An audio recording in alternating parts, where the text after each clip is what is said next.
Hey everyone, I'm Steve. This is the American Garage.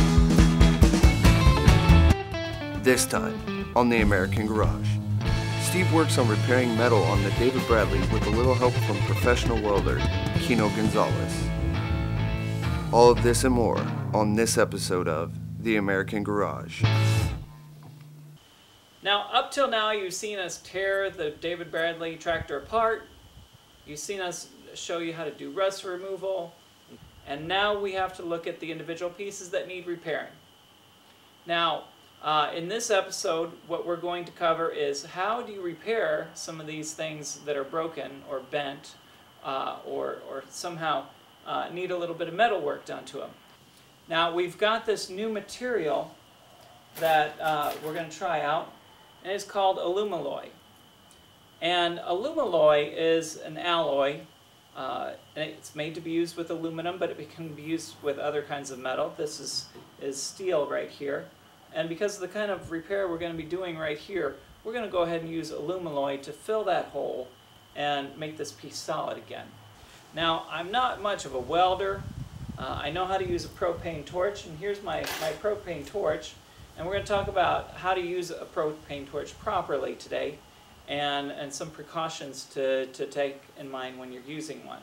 An average propane torch like this, it's relatively safe, easy to handle as far as welding torches go. It doesn't get to the kinds of temperatures that a real welding torch will do, and they're easy to use. So let me show you real quick. We've got two pieces.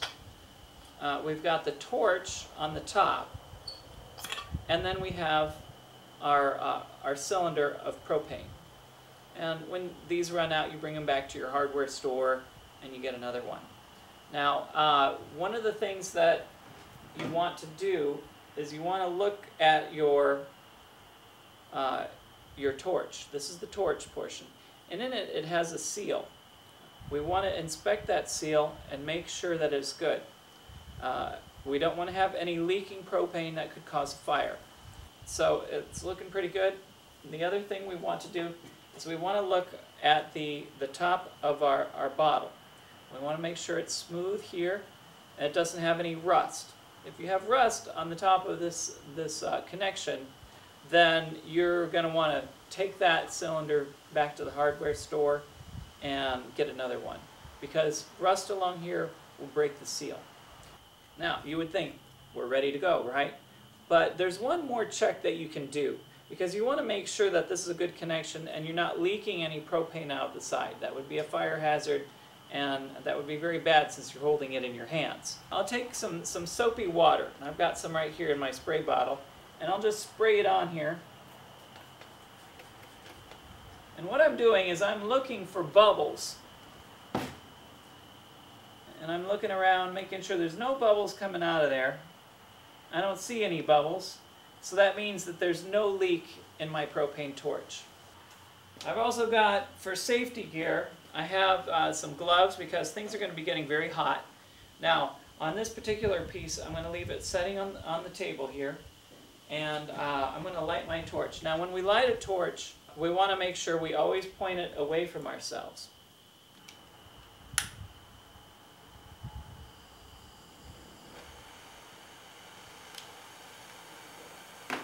Okay, now we've got our torch going now. Just be very careful when you're handling the torch. Remember that flame goes much further than what you can see. So now I'm going to heat my metal. Now it'll take it a couple of minutes to heat up, but what we're looking for is to get this metal up to, I believe it's 728 degrees, which will not be so much that it'll melt the steel, but it will melt the Alumilloy. And what we do is we heat the metal, and then we scratch where we've been heating with this piece. And if it just scratches, then it's not hot enough yet.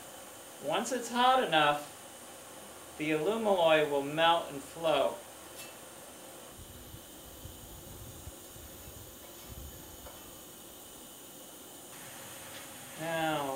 starting to flow.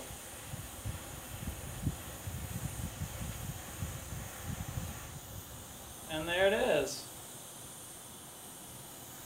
How do you like that? Now, as I'm doing this, I'm touching a little bit. I notice that it's still liquid in a few places because the metal is still hot. So we're going to give it a chance to cool. And as I'm watching it kind of fog over on the top. And now I can see that the metal is now solid.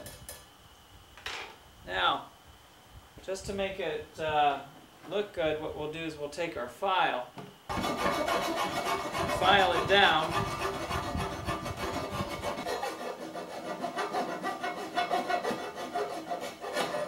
and we've got our first repair done. Let me just hit it with the file one last time to smooth it all out. A little bit of paint, nobody will even know the difference.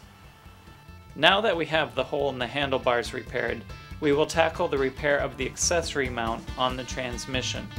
This is where the plow and other attachments hook onto the tractor. This is heavy steel, and it is not well suited for the alumalloy, so I decided to use cast alloy in this application. First, we will prepare the broken area by grinding it down. Next, we will use some tin flashing to create a form to give a basic shape to the piece we are repairing. Then, we heat up the steel so that the cast alloy will bond to it.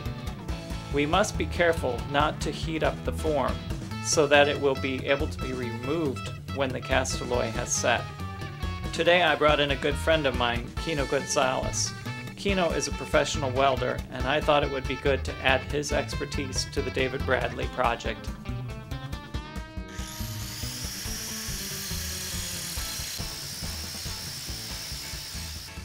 Now we're ready to try the cast alloy and see if we can build this piece back so we can put our plows on there. Okay, let's see how it goes. Okay, so now what we're going to do is we're going to try the cast alloy to repair this piece that we've been grinding away at. So we made a little form with some tin flashing, and Kino had a great idea where we would just we'd use the alumalloy to tack this form together, and so we're going to do that because this is nice and thin metal. We think that it's going to work better for that. Now our goal right now is just to heat up these tin pieces that we're using for our form, and then we're going to use the alumalloy to tack our form together and hold it in place.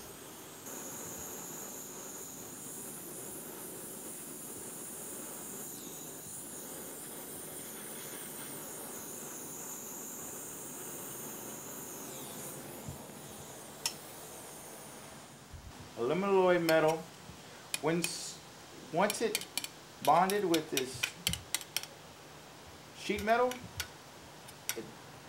it fused together. So we had this sheet metal at the right temperature for them to fuse. Heat does play a factor when using this product. Okay, what we want to do is keep our heat on the heavy steel and keep it off of the form because we don't want to heat up our form. We want it to fuse to our motor mount.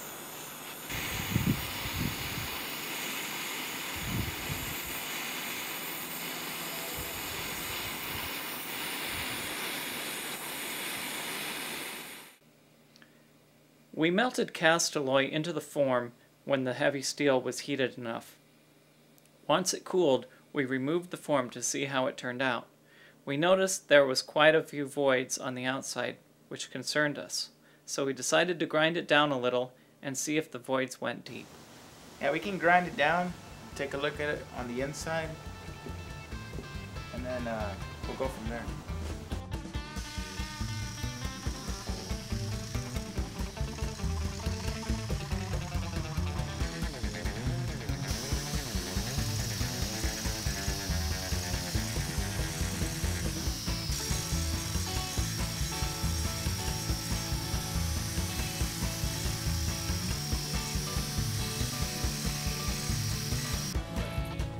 ground it down to get the basic shape, but we're close, but we'll grind a little more. But I'm going to leave it right there for now. We'll have a close look at it and see what we think. Alright, now we got this kind of ground into our shape. I'm noticing we've got a few voids on the outside here, but when looking in there, does it look like we have anything going on the inside? No, it's all on the surface, it looks like. It's just only on the surface. It looks really good, to tell you the truth. Anything wrong with it, you gotta drill your hole, check to see if it's gonna be strong enough to hold. Great. Well, we'll know for sure when we put the plow on it, won't we? Alright. Thanks for coming out today. Thanks for having me. Now, let's not forget now. We've got a couple of things we need to do some real welding on, so you're going to give us that lesson on welding with a real welding torch, right? Oh yeah, definitely. All right. Well, we'll see you when we're ready to do that.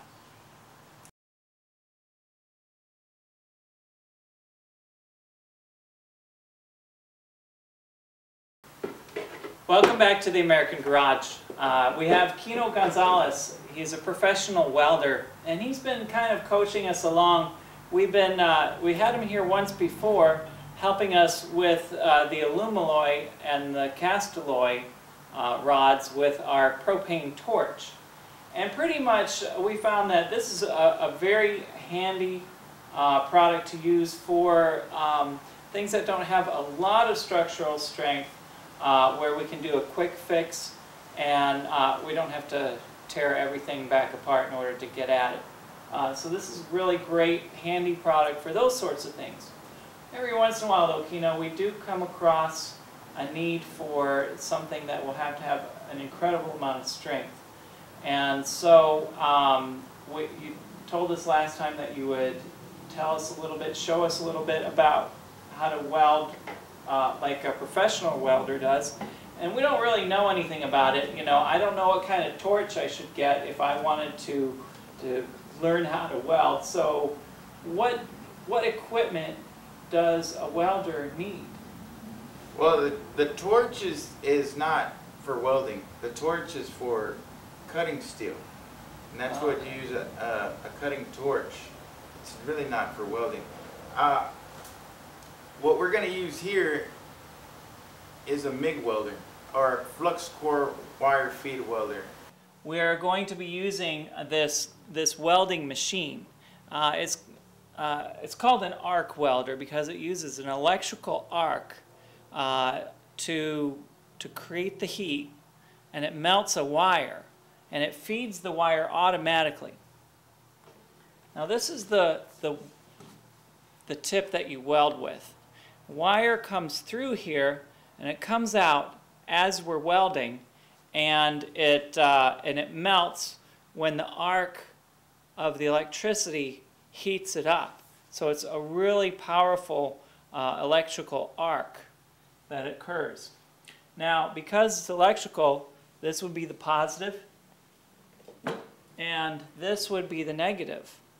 And so the negative has to be grounded. So we clamp this onto the piece of metal that we're going to be welding on, creates our negative, and then this creates our positive. And when we pull the trigger, it actually feeds the wire out and melts it at the same time. And then we make a little puddle with that melted wire, and that's what creates our weld. And it will fuse to the metal around it. We came up with an idea. We said, we're going to take this bolt, since it's the same roundness of this round bar, we're going to take this bolt, we're going to cut it down to dimension, and we're going to reinstall this part here. We're going to use a grinder with a cutting blade to cut the steel, to cut the bolt to dimension, to take this bolt that's already threaded, to reinstall it here to the round bar, and to weld it.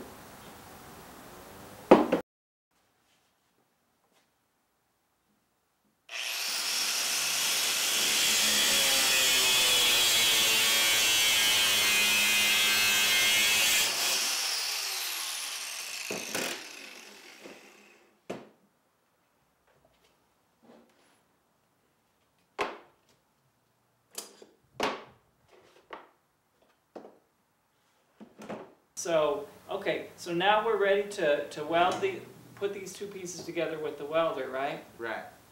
Okay. Well, actually, we're gonna bevel. We're gonna put some bevel on there, and so that way we can weld. Okay, that's right. We talked about that before, off the camera, guys. What Kino had told me is that we have got to now take this flat surface and kind of put a bevel around the edge. Now, why is that exactly? Why do we need a bevel on there when we're welding two pieces together? The reason for that is because we're gonna grind it smooth, and we don't want to take all of your weld out.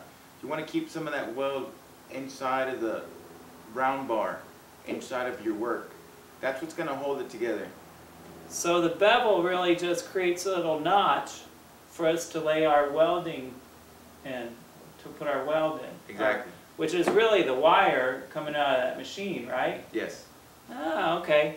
Okay, so the wire in the machine becomes part of this as it melts. Okay, and then like you say, if we got the right temperature, it'll fuse the two pieces together. Yes. Okay, all right, sounds great. Let's keep going.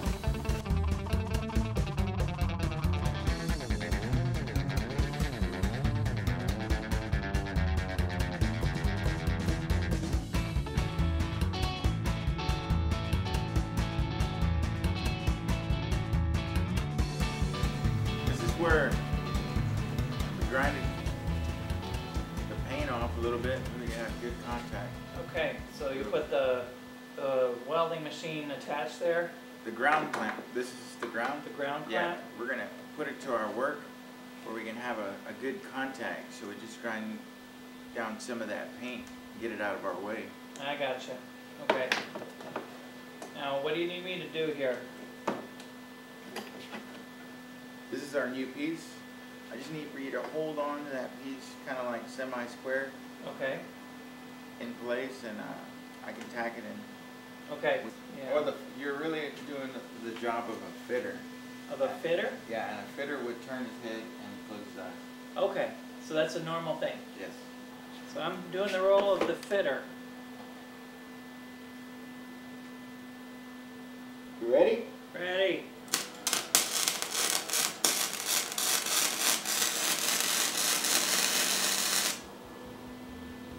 You got a tack. Okay. Okay, now it's in place. So now I can get clear of the area so that you can finish the weld off, right? And Yeah. It's just very lightly tacked in place. Right. Okay. So what I was saying, folks, some things you can't do for yourself. So it's good when you get your friends and get their expertise involved too, and it gets them excited about your project as well. People love to come and help out sometimes. So find those friends and find the things that that they can do that would help out with your project. And then, most importantly, when it's time for them to do a project, make your skills and your knowledge available in your hands when they're ready to do their project.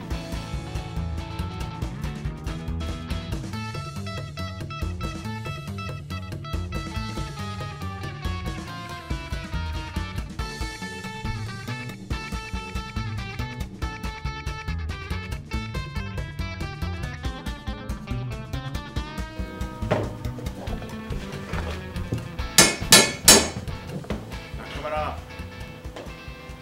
You can leave it welded and just paint over it. Oh, that's awesome, Kino. Or you can. Woo, it's hot too. Yeah, it's very hot. You want to use gloves? Yeah. Here's some gloves. It's cool over here, so I'm okay.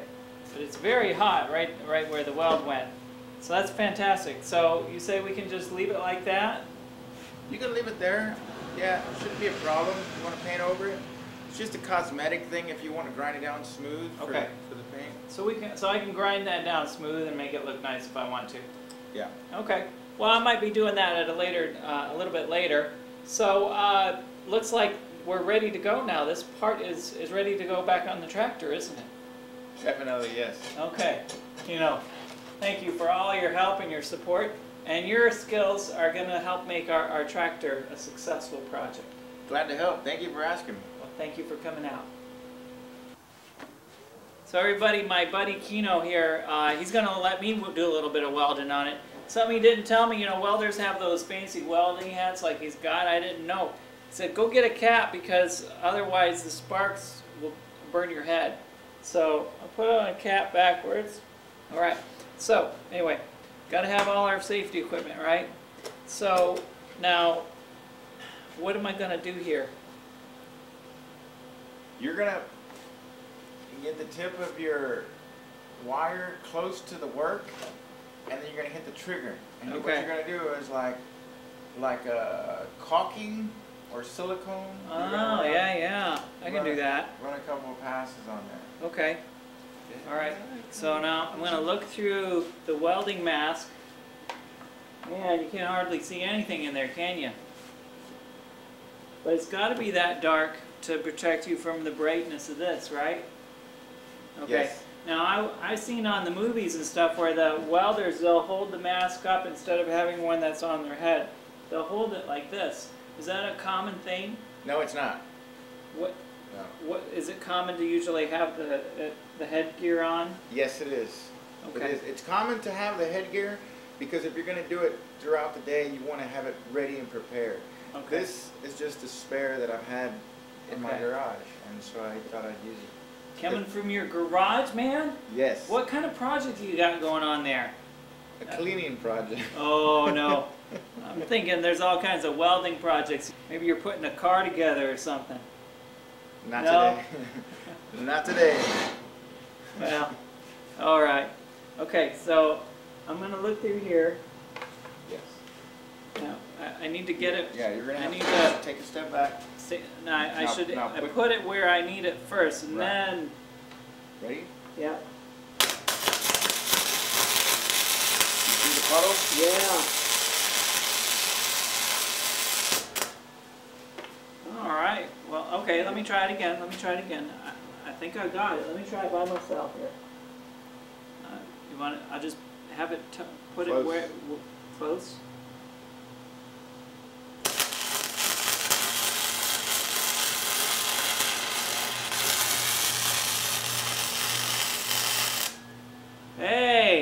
Hey, look at that. I did it. And I did it right-handed too. I'm left-handed. So that's pretty good for a left-hander, isn't it? Oh yeah. That With will a hold- right hand? That'll hold steel together. That'll work. Wow. That is something. We sure made a mess out of the threads on that one though, didn't we? Well, that is not bad. So this is something I could do if with a little bit of training and with someone like you to supervise me, right? Right. Okay. You can do this. All right. Well, thanks for showing me how to do that. Okay, let me weld just a little more. I'm going to weld left-handed this time, though.